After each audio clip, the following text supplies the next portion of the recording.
जोहार दोस्तों, मैं स्मृति ऐश्वर्य आप सभी का स्वागत करती हूँ। आज के इस क्लास में हम लोग जो झारखंड जीके का जो सीरीज शुरू किए थे उसके अगले भाग को करेंगे। और इस भाग में आप लोग जिस जिला के बारे में जानेंगे वो जिला है गुमला जिला। झारखंड में कुल जिलों की संख्या कितनी है? तो ये 24। इसके पहले जो जिला आपने पढ़ा था वो जिला था रांची। और आज की क्लास में आप गुमला के बारे में पढ़ेंगे और एक जनजाति के बारे में भी आज की क्लास में पढ़ेंगे। वो जनजाति है उरांव जनजाति। आप सभी का डिमांड था दोस्तों कि क्लास का जो ड्यूरेशन है इसको बढ़ाया जाए और अधिक से अधिक कंटेंट को शामिल किया जाए। आप सबके कमेंट मुझे मिले दोस्तों, मैं इस पे कोशिश कर रही हूँ इस पे अमल करने की और इसका ड्यूरेशन बढ़ाने की। तो गुमला के बारे में हम लोग जानेंगे। हो सकता है कि आपने पहले इसका नाम सुना होगा दोस्तों। ये जो गुमला है यहाँ से ऐसे बहुत सारे अलग अलग विभूति हुए जिन्होंने झारखंड का नाम पूरे विश्व में रोशन किया। इसमें एक नाम आता है दोस्तों कार्तिक उरांव का।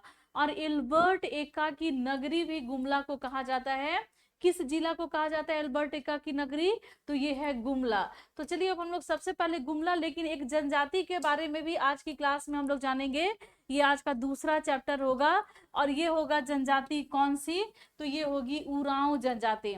झारखंड में जनसंख्या के आधार पे देखा जाए तो जो दूसरी बड़ी जनजाति है वो जनजाति है उरांव जनजाति। और इसके पहले वाली क्लास में आपने संथाल जनजाति के बारे में पढ़ा था दोस्तों।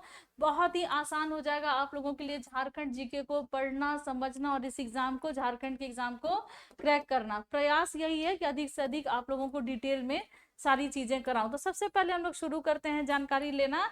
ये है गुमला का, तो जो कि गुमला के बारे में आज आपको पढ़ना है। तो ये झारखंड का मैप आप लोगों के सामने है।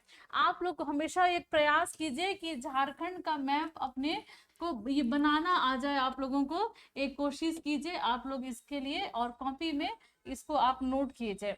ये झारखंड का मैप है दोस्तों। इस मैप में अगर आपको जो गुमला दिख रहा है वो इस लाल रंग के जो भाग है ये गुमला का भाग है। इसके सीमा के बारे में सबसे पहले हम लोग जानते हैं कि किन किन जिलों के साथ और किस राज्य के साथ ये गुमला अपनी सीमा को साझा करता है। राज्य की बात की जाए दोस्तों तो ये छत्तीसगढ़ के साथ ये सीमा को साझा करता है। यदि आप पहले से इसकी तैयारी कर चुके हैं तो आपका रिवीजन हो जाएगा।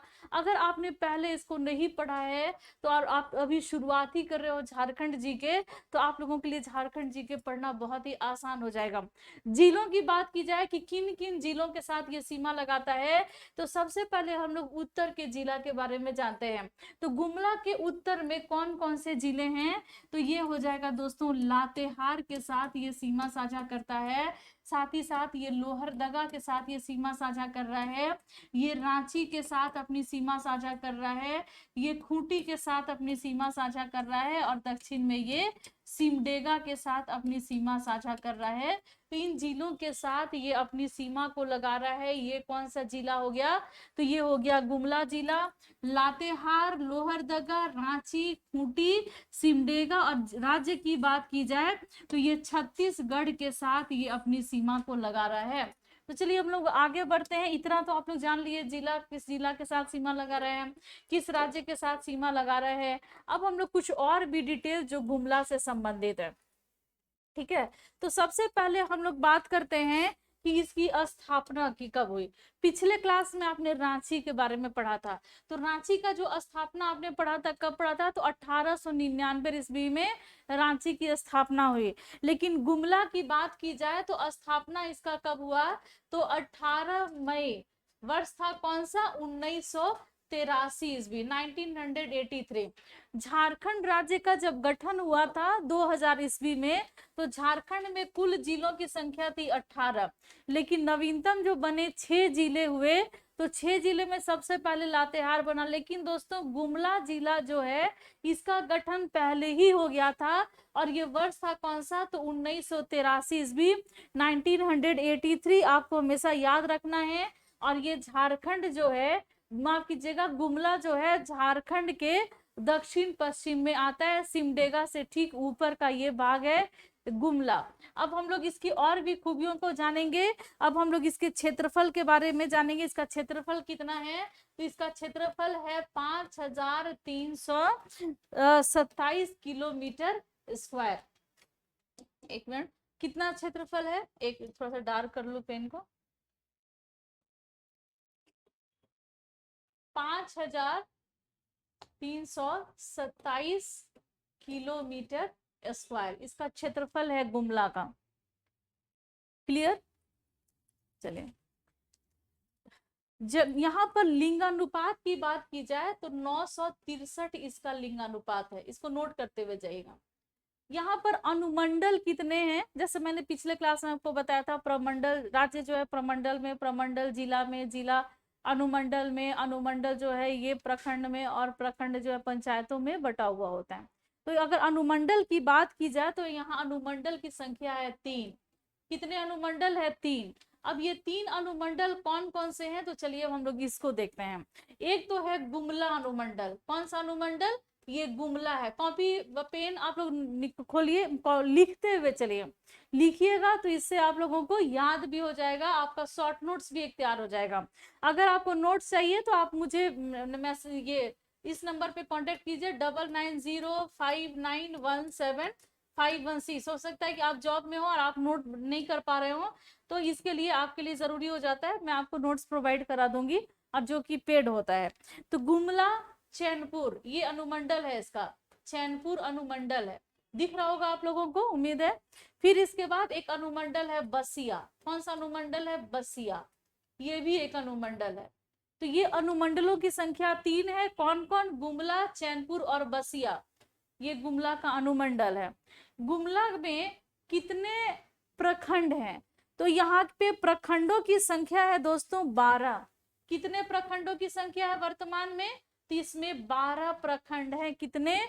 तो यहाँ पर 12 प्रखंड है। विधानसभा का क्षेत्र यहाँ पर 3 विधानसभा का क्षेत्र है। अब हम लोग ये देखेंगे कि कौन कौन से विधानसभा के क्षेत्र हैं यहाँ पर। तो एक है दोस्तों विधानसभा क्षेत्र गुमला, इसको लिखिएगा, एक विधानसभा क्षेत्र गुमला है। दूसरा है सीसई, सीसई विधानसभा क्षेत्र इसी में पड़ता है, गुमला में। और तीसरा है विशुनपुर। कौन सा? तो विशुनपुर, ये यहाँ का गुमला का विधानसभा क्षेत्र है। तो विधानसभा क्षेत्रों की संख्या कितनी हो गई? तो 3 हो गए। जलप्रपात की बात की जाए तो गुमला में आपको जो जलप्रपात मिलेगा वो आपने पढ़ा होगा सदनी घाघ जलप्रपात। सदनी घाघ जलप्रपात कहाँ आपको मिलेगा? तो इसी गुमला में आपको मिलेगा। और साथ ही साथ दोस्तों घाघरा जलप्रपात भी आपको यहाँ पर मिलेगा, घाघरा जलप्रपात। बाघमुंडी जलप्रपात ये कहाँ पर मिलेगा? तो बाघमुंडी भी आपको यहीं पर गुमला में मिलेगा, बाघमुंडी। कुछ पर्यटन स्थल भी है गुमला में, वो भी हम लोग जानेंगे। लोकसभा का जो लोकसभा संसदीय क्षेत्र जो है वो कौन सा है गुमला का? तो ये हो जाएगा लोकसभा संसदीय क्षेत्र, यहाँ पर ये हो जाएगा दोस्तों कौन सा? लोहरदगा। लोकसभा संसदीय क्षेत्र यहाँ पर लोहरदगा है। यहाँ पर जो जनजाति आपको मिलेंगे, ये कौन कौन सी जनजाति मिलेंगे? तो उरांव जनजाति, मुंडा जनजाति, लोहरा जनजाति आपको यहाँ पर अधिकतर मिल जाएंगे गुमला में। अब चलिए हम लोग यहाँ के कुछ पर्यटन स्थल के बारे में जानते हैं। आप जो चित्र में देख रहे हैं दोस्तों, ये कौन सा जगह है ये आपको बताना है। ये दोस्तों गुमला का ही एक जगह है जिसको कहते हैं हाफामुनि। क्या कहते हैं? हाफामुनि। महामाया का मंदिर है और ये कहाँ पर है? गुमला में। हाफामुनि गांव में महामाया मंदिर, क्या नाम है इसका? महामाया मंदिर। और ये कहाँ पर स्थित है? ये गुमला में स्थित है। और ये आप मंदिर का जो बाहर का चित्र है वो आप देख रहे हैं, तो ये आपको गुमला में मिलेगा। ये कौन सी मंदिर हो गई? तो ये टांगीनाथ का मंदिर है दोस्तों, टांगीनाथ का मंदिर। ये आप चित्र में देख रहे हैं, ये फरसा है। और ये किसका फरसा है? तो ये भगवान परशुराम का ये फरसा है, इनका तपोभूमि था ये जगह गुमला। और मंदिर कौन सा है? तो टांगीनाथ। तो परशुराम का ये तपोभूमि है, तपस्या यहाँ कर रहे थे और इसी में इन्होंने अपने फरसे को यहाँ गाड़ा था। और ये फरसा आज भी है और ये इसमें कभी भी जंग नहीं लगता और ये बिल्कुल ओपन है। और इसमें कभी भी जंग नहीं लगता है। तो ये परशुराम की तपभूमि है। टांगीनाथ का मंदिर कहाँ पर स्थित है? तो टांगीनाथ का मंदिर आपको गुमला में मिलेगा। पालकोट किला, पालकोट का किला ये कहाँ पर आपको मिलेगा? तो ये भी आपको गुमला में मिलेगा। ये जो मंदिर आप देख रहे हैं ये मंदिर है अंजन धाम मंदिर। कौन सा मंदिर है? इसको कहते हैं अंजन धाम मंदिर। अंजन धाम आप लोगों के सामने ये चित्र है।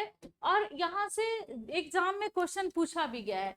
जेपीएससी के प्रतियोगिता परीक्षा में यहाँ से क्वेश्चन आया हुआ है कि माता अंजनी का ये जगह है और महावीर मतलब हनुमान जी बजरंग बली उनकी माता का नाम है अंजनी, उनका ही ये जगह है अंजन धाम। और ये कहाँ पर है? गुमला में, यानी कि बजरंग बली से संबंधित ये क्षेत्र है। अंजन धाम मंदिर कहाँ है? गुमला में। ये जो चित्र आपके सामने है दोस्तों ये कहाँ का है? तो ये नवरत्नगढ़ का किला है। कहाँ का किला है? तो ये नवरत्नगढ़ का किला है। कहाँ का? चलिए थोड़ा सा इसके बारे में हम लोग जानते हैं। नवरत्नगढ़ का किला या दोईसागढ़ का भी किला इसको कहते हैं। और ये आपको मिलेगा कहाँ पर? तो इसी गुमला में आपको मिलने वाला है। जब आप गुमला जाइएगा दोस्तों, ये नवरत्नगढ़ का जो किला है इसको बनाया किसने था? तो इसका निर्माण किया था दुर्जन शाह ने। किसने? दुर्जन शाह ने इसका निर्माण किया था नवरत्नगढ़ का किला का। और ये समय था कब? जब ग्वालियर के किले से, कैद खाने से ये छूट करके 12 वर्षों के कैद से ये बाहर आए थे। तो दुर्जन शाह ने क्या किया कि यहाँ पर एक किला का निर्माण करवाया और ये नवरत्नगढ़ का किला था। और अपनी राजधानी बनाई कहाँ पर? इसी दोईसा में अपनी राजधानी बनाई, क्योंकि इसका सामरिक बहुत ज्यादा महत्व था। यहाँ पर बहुत सारे इसके अवशेष अभी भी उपलब्ध हैं। और ये 5 मंजिला आपको ये किला मिलेगा। ऐसे कभी कहीं कहीं मेंशन किया गया है कि 9 मंजिला है, कहीं कहीं पर ये 5 मंजिला लिखा हुआ है। और ये 5 मंजिला जो किला है नवरत्नगढ़ का किला ये आपको गुमला में ही मिलेगा। इसका ऐतिहासिक महत्व है। दुर्जन शाह छोटानागपुर खास के राजा हुआ करते थे जिनको जहांगीर ने कैद कर लिया था। और चलिए ये जगह जो है ये पालकोट का किला है। जैसे मैंने अभी आपको बताया, देखिए पालकोट, अगर ये प्रश्न पूछा जाए कि पालकोट का किला आपको कहाँ मिलेगा तो ये आपको गुमला में मिलेगा। अगर आपसे प्रश्न पूछ दिया जाए कि पालकोट का अभयारण्य कहाँ पर है तो पालकोट अभयारण्य भी जो कहाँ पर मिलेगा तो ये भी आपको गुमला में मिलेगा, पालकोट अभयारण्य।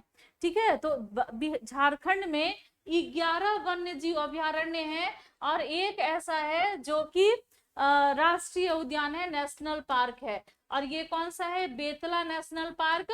और बेतला नेशनल पार्क आपको कहाँ मिलने वाला है?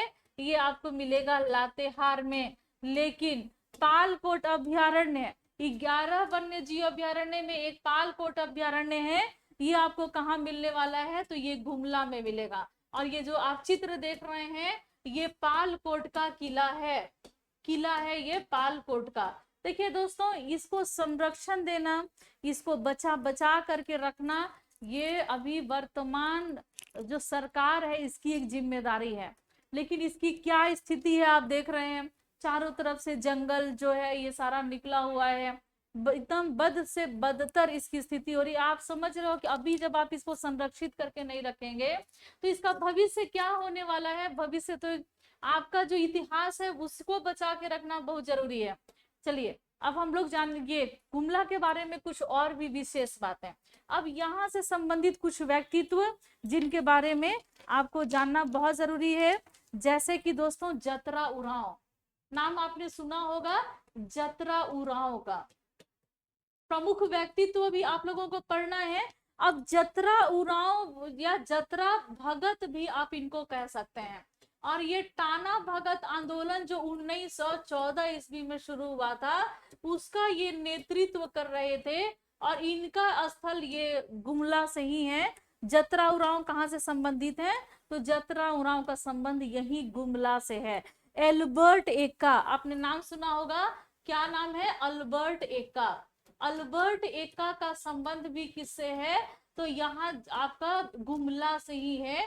और इनका मरणोपरांत इनको परमवीर चक्र से सम्मानित किया गया था। झारखंड के पहले व्यक्ति जिनको परमवीर चक्र मिला था और वो थे अल्बर्ट एक्का। और अल्बर्ट एक्का का भी संबंध कहाँ से होगा? तो दोस्तों ये भी आपका ये संबंध जो है वो गुमला से है, गुमला से। ठीक है। तेलंगा खड़िया, इनका संबंध भी कहां से है? तो तेलंगा खड़िया का संबंध गुमला से है। कार्तिक उरांव, इनका संबंध किससे है? देखिए कार्तिक उरांव का संबंध जो रहा, ये HEC में भी काम करते थे, राजनीतिज्ञ भी थे, समाज सुधारक भी थे और बहुत बड़े साइंटिस्ट भी थे उस कार्तिक उरांव। ठीक है। तो इनका भी संबंध कहां से है? तो एक इनका संबंध गुमला से है। सुमित उरांव, इनका संबंध भी कहां से है? तो इनका संबंध गुमला से है। ठीक है। तो ये सबका संबंध गुमला से है और गुमला के बारे में आपने जाना। देखिए दोस्तों, गुमला में कुछ और भी पर्यटक स्थल, जैसे कि कोराम्बे का वासुदेव मंदिर कहां पर है? गुमला में। याद रखिएगा, कोराम्बे का वासुदेव मंदिर ये आपको गुमला में ही मिलेगा।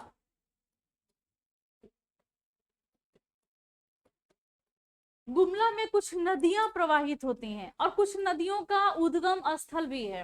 तो गुमला से कौन सी नदी निकलती है? तो ये शंख नदी जो है गुमला के चैनपुर प्रखंड से ये निकलती है, ये भी याद रखिएगा, गुमला के चैनपुर प्रखंड से। और ऐसा माना जाता है कि इस शंख नदी में हीरे पाए जाते हैं। इंद्रवानक नदी के नाम से भी मुगल काल में इसको जाना जाता था और यहाँ बताया गया है कि इसमें हीरे पाए जाते हैं। चाणक्य ने अपनी किताब अर्थशास्त्र में भी इस शंख नदी का वर्णन किया था और ये बताया था कि इस शंख नदी में हीरे पाए जाते हैं।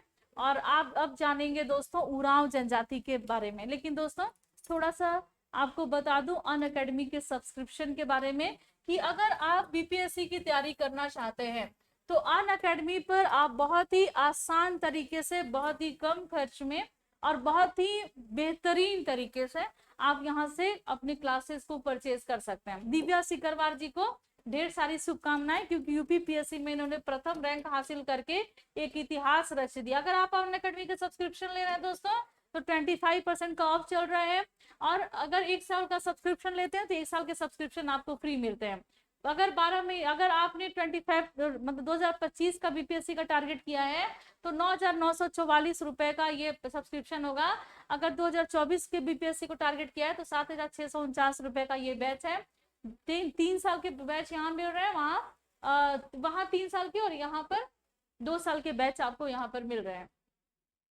अचीवर्स 2.0 69 बीपीएससी के प्रीलिम्स का डिटेल कोर्स है 2399 का। और अगर आप विजय पर 69 बीपीएससी का प्रीलिम्स का बैच लेते हैं 2249 का है। एनसीईआरटी का बैच यहाँ पर लगा हुआ है 1169 का, 3959 का बैच लगा हुआ है। 70वां बीपीएससी का आप इसको ले सकते हैं। इंडियन पॉलिटी का कोर्स है 269 का, ये ले सकते हैं। 799 का आकृति मैम का साइंस एंड टेक्नोलॉजी का बैच है। अगर करंट अफेयर से क्लासेस करने हैं तो रोज सुबह में अनअकैडमी बीपीएससी पर करंट अफेयर, बिहार का कोई भी प्रतियोगिता परीक्षा करंट अफेयर जो है आपका यहाँ पर तैयारी करवा दिया जाएगा। अगर प्लस सब्सक्रिप्शन लेते हैं तो लाइव क्लासेस आपको मिलते हैं, फ्री टेस्ट मिलता है दोस्तों, और आपको यहाँ पर स्टडी मटेरियल्स मिलते हैं, पीडीएफ के रूप में गाइडेंस मिलता है और आपका पूरा सिलेबस कवर कराया जाता है, कंप्लीट एग्जाम का प्रिपरेशन कराया जाता है।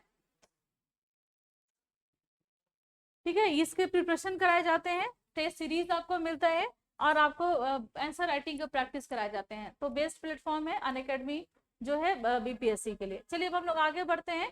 ये मंदिर आपने देखा, ये टांगीनाथ का मंदिर है ये वाला, और ये महाफा मुनि का महामाया मंदिर है। और आपने ये भी देखा कि यहाँ पर अंजन धाम मंदिर जो है ये कहाँ पर है? गुमला में है। आपने ये देखा नवरत्नगढ़ का किला भी आपको कहाँ मिलेगा? तो नवरत्नगढ़ का किला जो है ये भी आपको गुमला में ही मिलने वाला है। देखिए बहुत ही खूबसूरत जगह है, जब आप वहां जाओगे तब इसके भव्यता का अंदाजा लगेगा। लेकिन देखिए दोस्तों दुर्भाग्य ये है, ये सब कुछ हम लोगों ने देखा है इस चीज को, और यही यहाँ का दुर्भाग्य है कि इसका कुछ नहीं किया जा सकता। देखिए सब खंडहर बन रहा है और सारी चीजें इधर उधर टूट के बिखर रही हैं, लेकिन बचाने वाला कोई नहीं है दोस्तों। आप लोगों को कुछ ना कुछ अपने तरफ से ये प्रयास करना होगा। पालकोट का ये किला है। अब हम लोग जानेंगे उरांव जनजाति के बारे में। उरांव जनजाति झारखंड की ये जनसंख्या के आधार पे ये दूसरी बड़ी जनजाति है। कौन सी जनजाति? उरांव जनजाति दूसरी बड़ी जनजाति है। बहुत सारी खूबियां हैं दोस्तों। देखिए दोस्तों, जनजाति जो हैं इनके जो भोजन खान पान होते हैं बहुत ही सिंपल सादे तरीके से होते हैं। मांसाहारी अधिकतर जनजातियां होते हैं, इनमें हड़िया पीने की प्रथा होती है। बहुत सारी जनजातियों में जो देवी देवता होते हैं उनके हड़िया का तपान भी चढ़ाया जाता है। और इनकी संस्कृति एक इनकी पहचान है कि अगर इनके यहाँ कोई आते हैं गेस्ट के रूप में तो उनको हड़िया जो है वो दिया जाता है। साथ ही साथ उरांव जनजाति में युवा गृह का प्रचलन होता है। उस युवा गृह को धूमकुड़िया के नाम से जाना जाता है। अब चलिए हम लोग एक एक करके इनके बारे में और भी बहुत कुछ डिटेल में जानते हैं। उरांव जनजाति, आप लोग को इसके बारे में जो चीजें पता होंगी तो कमेंट बॉक्स में आप कमेंट करके जरूर बताइएगा। देखिए, उरांव जनजाति खुद को कुडुक कहलाना पसंद करते हैं। क्या कहलाना पसंद करते हैं? तो ये खुद को कुडुक, मैं यहाँ पर हार्ड वर्ड आपका लिखते जाती हूँ और आप सभी इसको नोट करते हुए जाइएगा। कुडुक ये क्या होता है? तो ये खुद को कुडुक कहलाना पसंद करते हैं। और कुडुक का मतलब होता है मनुष्य। इनकी जो भाषा होती है वो भी क्या होती है? इनकी भाषा को कुडुक कहते हैं। कुडुक इनकी भाषा होती है। क्लियर है? देखिए, इनके उरांव जनजाति में युवा गृह का प्रचलन होता है और यहाँ से जेपीएससी में प्रश्न भी पूछा गया है। युवा गृह, युवा गृह को क्या कहते हैं? गीतियो, ये माफ कीजिएगा, धूमकुड़िया कहते हैं। क्या बोलते हैं? धूमकुड़िया। तो ये क्या हो जाता है? युवा गृह। इनके इसमें इसमें क्या होता है दोस्तों कि ये हॉस्टल की तरह बना हुआ रहता है। लड़कियों के लिए अलग होता है और लड़कों के लिए अलग युवा गृह होता है। लड़कियों के लिए अलग और लड़कों के लिए अलग युवा गृह होता है। ठीक है, इसमें इनको अपने इनके जनजातियों के जो परंपरा है और जो इनकी संस्कार है उसको सिखाए जाते हैं। मान लीजिए कि अगर इनमें कोई वाद्य यंत्र का प्रचलन है उसको बजाना, उनको सिखाना, या इनकी जनजातियों में कुछ अलग परंपरा है जो अनोखी परंपरा है जो यही जनजाति फॉलो करते हैं उसको सिखाना, पर्व त्योहार के बारे में, वो सारी चीजें युवा गृह। बहुत कम उम्र में इसमें प्रवेश हो जाता है और प्रवेश तब तक रहता है जब तक विवाह नहीं। जैसे ही विवाह होता है इनमें जो प्रवेश होते हैं मतलब वो उनका इसमें से सदस्यता जो होती है वो खत्म हो जाती है और वैवाहिक जीवन में वो आ जाते हैं। इनका मुख्य पेशा के बारे में हम लोग जाने, इनका पेशा क्या है? तो इनका पेशा है, मुख्य पेशा कृषि। देखिए, अलग अलग जनजातियों के पेशा के बारे में भी आप लोग को जानना है कि किनका क्या पेशा है। तो इनका पेशा क्या है? तो इनका पेशा कृषि है। इनका समाज किस तरीके का है? तो इनका समाज पितृ सत्तात्मक इसका समाज है। सत्तात्मक, इनका समाज पितृ सत्तात्मक होता है। परिवार कैसा होता है? एकल परिवार इनका होता है। देखिए, इनमें ज्यादातर जनजातियां जो हैं उनमें एकल परिवार की परंपरा है। बहुत कम ऐसी जनजातियां हैं जिसमें संयुक्त परिवार की परंपरा है। अगर कोई ऐसी जनजाति है जिनमें संयुक्त परिवार की परंपरा है तो वो बैगा जनजाति है जिनमें संयुक्त परिवार की परंपरा है, बैगा में। ठीक है, इनमें मुखिया, घर का जो मुखिया होता है, जो प्रधान होता है, घर के मुखिया को या प्रधान को क्या कहते हैं? महतो कहा जाता है, महतो। और जो पूजा पाठ कराते हैं, जो धार्मिक, ये घर जो मतलब गांव के जो प्रधान होते हैं उनको महतो कहते हैं, प्रधान को महतो कहते हैं, जो राजनीतिक प्रधान होते हैं। लेकिन जो धार्मिक प्रधान होता है उसको क्या, धार्मिक प्रधान को क्या कहा जाता है? तो पहान कहा जाता है। क्या कहा जाता है? पहान। धार्मिक प्रधान पहान कहलाते हैं। याद करें, रखेंगे, पूजा पाठ का जो काम होता है सब यही करवाते हैं, पहान करवाते हैं। क्लियर है? पूजा स्थल को क्या कहते हैं? सरना। सरना क्या होता है? ये पूजा स्थल होता है। अगर कहीं पर सामूहिक पंचायत की मतलब पंचायत की बैठकी बुलाई जा रही है, सामूहिक नृत्य गान का आयोजन किया जा रहा है या फिर कोई ऐसा पर्व त्योहार का आयोजन किया जा रहा है तो वो कहाँ पर आयोजन होता है? तो उसका आयोजन होता है दोस्तों अखड़ा में। तो अखड़ा जो है इसके बारे में भी आपने जाना कि ये एक मतलब पेड़ के नीचे होता है अखड़ा और इस अखड़ा में कहीं कहीं चबूतरा भी बना होता है जहां पर लोग बैठकी करते हैं। और इसके चारों ओर जो है ये पेड़ भी लगा होता है, वृक्ष लगे होते हैं, और ये अखड़ा इसी को कहते हैं। और यहाँ पर जनजातियों के गांवों की ये विशेषता है, अधिकतर गांव में आपको अखड़ा जो है ये जरूर मिलेगा। तो यहाँ के गांवों की विशेषता होती है। महिलाएं जो हैं जो वस्त्र पहनती हैं उस वस्त्र को क्या कहा जाता है? उस वस्त्र को खनरिया कहा जाता है। याद रखिएगा, टफ वर्ड में आपको बता रही हूँ। महिलाएं जो वस्त्र पहनती हैं इस वस्त्र को खनरिया कहते हैं। खनरिया कौन पहनता है? तो ये महिलाओं के द्वारा पहना जाता है। और उरांव जनजाति में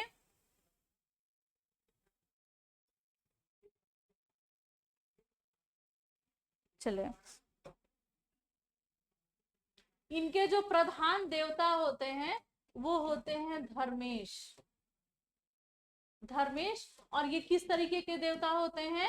ये सूर्य देवता होते हैं। ये अन्य देवी देवताओं की भी पूजा करते हैं, जैसे कि मरांग बुरु, ये पहाड़ के देवता होते हैं। मरांग बुरु ये पहाड़ के देवता होते हैं, इनकी भी पूजा ये लोग करते हैं। सीमांत देवता, सीमा, गांव के सीमा के देवता को क्या कहा जाता है? तो सीमांत देवता को क्या कहा जाता है? तो ये कहा जाता है डीहवार। क्या कहा जाता है? डीहवार कहा जाता है। सीमांत देवता को क्या कहेंगे? डीहवार कहेंगे। गांव के देवता को क्या कहते हैं? तो गांव के देवता को ठाकुर देव कहा जाता है। ये ठाकुर देव किस तरीके के देवता होते हैं? तो ये ग्राम देवता होते हैं। और डीहवार किस तरीके के देवता होते हैं? सीमा के देवता। गांव के सीमा पर जो देवता होते हैं उसको डीहवार कहा जाता है। ठीक है। धर्मेश सूर्य का प्रतीक होते हैं। इनका जो प्रमुख त्योहार के बारे में हम लोग जाने कि कौन सा त्योहार है जो इनका प्रमुख त्योहार है। इनमें कर्मा का जो त्योहार होता है ये प्रमुखता से मनाया जाता है। ये सरहुल भी मनाते हैं दोस्तों। और सरहुल को ये क्या कहते हैं? सरहुल को ये खद्दी के नाम से पुकारते हैं उरांव। इनमें और भी अन्य जो जो जैसे नया अन्न खाने का जो त्योहार होता है वो भी इनमें मनाया जाता है। फसल की रक्षा के लिए ये भेलवा पूजा करते हैं। भेलवा पूजा भी करते हैं। और ये भेलवा पूजा में क्या होता है? ये फसल की रक्षा कर रहे होते हैं भेलवा पूजा में। क्लियर है यहाँ तक? चलिए, इनके जो गांव में शासन व्यवस्था है उस शासन व्यवस्था को क्या कहते हैं? तो पढ़ा पंचायत कहते हैं। और ये पढ़ा पंचायत जो है दोस्तों ये आप लोगों को जेपीएससी में पूछा भी जाता है। पढ़ा पंचायत किस जनजाति का है? तो ये उरांव जनजाति का पंचायत है जिसको पढ़ा पंचायत के नाम से जाना जाता है। तो आपने आज की क्लास में आपने बहुत कुछ जाना जो कि उरांव जनजाति से था। लेकिन इनके मृत्यु के बारे में भी हम लोग जाने कि अगर इनमें किसी का मृत्यु होता है तो इसमें दो तरह का रस्म है। एक तो है दाह संस्कार किया जाता है या फिर इसको दफना दिया जाता है। ज्यादातर जो रिवाज है वो दफनाने का होता है, विशेष लोग जो हैं वो दाह संस्कार करते हैं। और एक में इनमें जो एक त्योहार मनाया जाता है अस्थियों के विसर्जन का, अस्थि विसर्जन स्थल को कहते हैं कुंदी, जहां पर अस्थियों का विसर्जन किया जाता है। तो उरांव में अस्थि विसर्जन को कहते हैं कुंदी। और अस्थियों के दफनाने का जो समारोह होता है उस समारोह को कहते हैं हड़बोरा समारोह, हड़बोड़ा। और जहां पर अस्थियों का विसर्जन होता है उसको कहते हैं कुंदी। और जिस समारोह का आयोजन किया जाता है उसको कहते हैं हड़बोड़ा समारोह। तो ये आज की क्लास में आपने उरांव जनजाति के बारे में काफी कुछ जाना है, इनके स्थल, धार्मिक स्थल के बारे में, इनके देवी देवताओं के बारे में। और नेक्स्ट क्लास में हम लोग अगले जिला के बारे में पढ़ेंगे। और वो जिला होगा दोस्तों कौन सा? तो ये होगा खूंटी। और नेक्स्ट जनजाति पढ़ेंगे वो होगा मुंडा। अगर आप उत्पाद सिपाही की तैयारी कर रहे हैं या झारखंड पुलिस की तैयारी कर रहे हैं या जिस भी प्रतियोगिता परीक्षा की तैयारी कर रहे हैं और झारखंड में आयोजित होते हैं, सब के लिए क्लास आप लोगों के लिए इंपॉर्टेंट होने। आप लगातार क्लास में बने रहिए। हर तरीके से मैं आप लोगों को कंटेंट डिलीवर कराऊंगी और पूरा याद कराने की कोशिश करूंगी कि ये सारा कंटेंट आप लोग का याद हो जाए। तो आज बस इतना ही, मिलते हैं नेक्स्ट वीडियो में, लेते हैं आपसे विदा। धन्यवाद।